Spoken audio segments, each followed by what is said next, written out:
मुझसे एक क्वेश्चन किया गया है कि जब भी हम वॉक के लिए सुबह को जाते हैं या शाम में वॉक करते हैं तो देखा है कि कुछ लोग वॉक के लिए बेसिकली रनिंग से स्टार्ट करते हैं और कुछ लोग वॉक के लिए जॉगिंग को अपनाते हैं।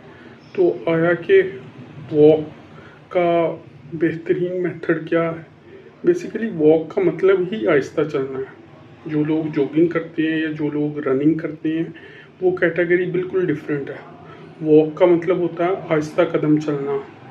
इसमें बेसिकली क्या है कि वॉक आपने ऐसे करनी है जिससे आपका सांस ना फूले, आप चलते चलते बात कर सकें, तो वो वॉक कहलाती है। तो ये आप रोज़ाना कम से कम 20 मिनट, लेकिन जो आइडियल वॉक का टाइम है वो 1 घंटे से ज़्यादा है। लेकिन अगर आप 1.5 घंटा रोज़ाना वॉक कर लेंगे तो वो आपकी सेहत के लिए सबसे बेहतरीन है।